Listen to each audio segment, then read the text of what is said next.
Brazil, 5-time World Cup champions. The birthplace of Pelé, Ronaldinho, Ronaldo, the country that made football beautiful. But for the last 10 years, something has gone terribly wrong. It's Brazil 1, Germany 7, the most extraordinary scoreline, I think, in World Cup history. From national pride to international embarrassment, Brazil's national team has become a nightmare. And the worst part? It might only get worse.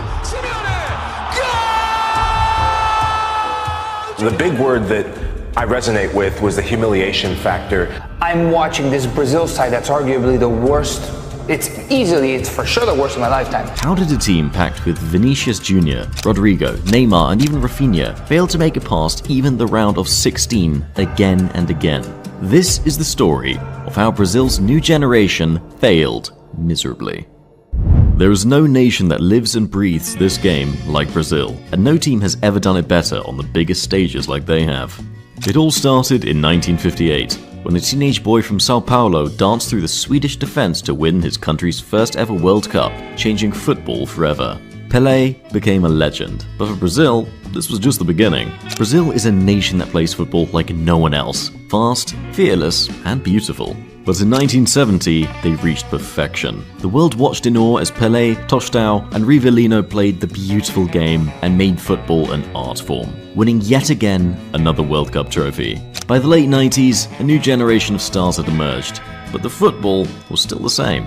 Brazil was still as dominant as ever. In fact, this was their most dominant era, and it's all because of one man, Ronaldo Nazário. A player so unstoppable, he earned a name that struck fear into defenders worldwide, El Fenómeno. In 2002, he led Brazil to their 5th World Cup, which is still a number no other nation has touched to date. For decades, Brazil was football. They didn't just win games, they did it with flair, joy, and a swagger that no one else could match. When Brazil played, the world watched. Not just to see them win, but to witness the magic they had in store. But then, in 2014, it all came crashing down. July 8th, 2014 is a date that still haunts Brazilians to this day. Brazil, hosting the World Cup for the first time since 1950, were hoping to win the World Cup in their own backyard. What happened next shattered that dream into a million pieces. On home soil, in front of millions, the 5-time world champions suffered the most humiliating defeat in World Cup history. The defeat left scars that would never fade, and worse, exposed the truth. Brazil's golden age was over. 4 years after the Mineirão disaster, in 2018, Brazil arrived in Russia with one mission: reclaiming their throne. But once again, in the decisive moments, Brazil was outplayed, outthought, and eventually knocked out by Belgium's golden generation. Another World Cup, another failure. But Brazil did not lose that year because they missed their best player, Neymar. Brazil lost because every member of Belgium's golden generation outplayed Brazil, which doesn't happen often, at least not to them. Just like that, the kings of football couldn't even make the semi-finals. 1 year later, in 2019, Brazil finally tasted something, winning the 2019 Copa America. But here's what makes that achievement crazy: they did it without Neymar. It's wild to think about. Brazil were able to taste their first success since their gruesome 2014 defeat. Ironically, it came when their brightest star, Neymar, wasn't there due to injury. Without Neymar, Brazil somehow played better. Their fighting spirit was an all-time high, and for a brief moment, it seemed like the giant was waking up. Brazil played a lot better, and they were no longer dependent on a single player. They rediscovered the collective strength that had once made them unstoppable. In a packed Maracanã stadium, they beat Peru 3-1, lifting their first major trophy since 2007. But the celebration didn't last. 2 years later, Brazil lost the 2021 Copa America final to their fiercest rivals, Argentina. Fast forward to the 2022 World Cup, Brazil's new generation of stars looked like the scariest team on paper. There were no more excuses. They had the talent, the experience, the world's best players. Surely, they should have won it, right? So, what really went wrong? The 2022 World Cup was one for the dark horses. Argentina finally achieved its dream, and Mbappe gave one of the greatest performances on the biggest stage ever. But Brazil was nowhere to be found in the spotlight. By the time Qatar 2022 arrived, Brazil had one of the best teams, or at least they did on paper. This national team version was called one of the most balanced Brazil squads in 2 decades. First time in years, Brazil didn't just have only one superstar, they had an army of them. Alisson, one of the world's best shot stoppers, Casemiro, the midfield general, Vinicius Jr., Richarlison, the striker in red-hot form, and Neymar, still the team's heart, but now surrounded by a new golden generation. There was one truly special, whom everyone seemed to put under the radar for some reason, Rodrigo Goyas. Rodrigo is the most versatile talent in the team. Rodrigo has proved time and time again that he's also capable of magic in the biggest moments, while carrying the weight of Brazil's future on his shoulders.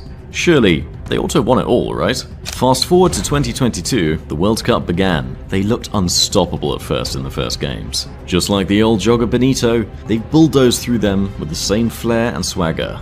But beneath the dazzling goals and samba flair, a fatal flaw was hiding in plain sight. A flaw that had haunted Brazil for years. A flaw that had and would cost them everything. And that flaw was first exposed in their first loss versus Cameroon. The reality is that Brazil's attack was brilliant when the game flowed in their favor. They were lethal enough to cause damage, but they often struggled to break through against a team that sat deep. Yes, they managed to make it out of their group atop the table. And yes, they also put up a hell of a show against South Korea in round 16, beating them 4-1, but they were soon going to face their biggest test against Croatia. In truth, many believe Brazil had one foot in the semi-finals. And why not? They had the stars, the momentum, and a team that had just played and destroyed another in the round of 16. But Croatia? They didn't care. For 90 minutes, Brazil dominated in possession, but couldn't score. Finally, in extra time, Neymar produced a moment of magic, an iconic goal that seemed destined to carry Brazil forward. But instead of closing the game out, they celebrated like they'd won that game, and that was ultimately the first blow. In the 117th minute, a simple counterattack broke through Brazil's midfield. Bruno Petkovic equalized, and just like that, their dream was hanging by a thread. The match went to penalties. Again and again, Brazil failed to recapture what we had always known them for, trophies. Where did it go wrong? The short answer would be that they were caught by a counter, eventually leading to penalties and Brazil's exit. However, the more accurate answer is far more shocking. It's easy to blame Brazil's failures on injuries to key players, or simply credit Croatia for knocking them out in 2022, but that would only be scratching the surface. Because here's the thing, Brazil's biggest flaw is the very identity that once made them unstoppable. That flaw is the Brazilian system of playing football. For decades, Brazil's identity was simply Joga Bonito, or the beautiful football, as some might call it. It wasn't just about winning, it was about entertaining the world while doing it. This is why we fell in love with them, is why they won so many trophies. From Pelé to Zico, to Romario to Ronaldo, and even Ronaldinho to Neymar. Brazilian football was about flair, creativity, and freedom. But somewhere along the way, they lost that magic, and have been trying to recapture it ever since. I know what you're thinking, but how's that the problem? Well, the problem is, while the rest of the footballing world evolved, Brazil didn't. Modern football became a chess game of tactical precision, defensive structure, and high-intensity pressing. But Brazil, they clung to believing that individual brilliance alone could still win it all. And that's where everything started falling apart. Even today, Brazilian managers rarely focus on tactical evolution. Instead, they rely on raw attacking talent to break down opponents. And when that talent meets a well-drilled, defensive-minded team like Croatia's in 2022, the system crumbles. And that's not to say they didn't try evolving with European tactics. In fact, it's the opposite. They refused to evolve past the old ways. They focused on attacking tactics alone and just believed they could outscore everyone like they did in 1970 to win the World Cup. And now, even their youth academies prioritize athleticism over artists. And the unfortunate result is that you get a team with world-class players, but no soul. But the crazy part is that they do not have to lose their soul to match up with the world.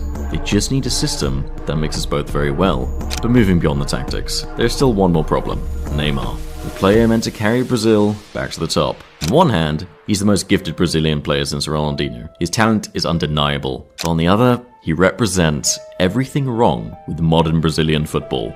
Aging, injuries, and an obsession with individual brilliance. By the 2026 World Cup, Neymar will be 34, well past his prime. No one seems ready to replace him. It's not a question of talent. Brazil has plenty. Vinicius Jr., Rodrigo, Endrick, these players are special, but here's the real issue. None of them have stepped up as true leaders. In the 90s and 2000s, Brazil had commanding figures: Dunga, Cafu, Ronaldo, players who didn't just play, they led. Today, no true captain to guide them through the storms.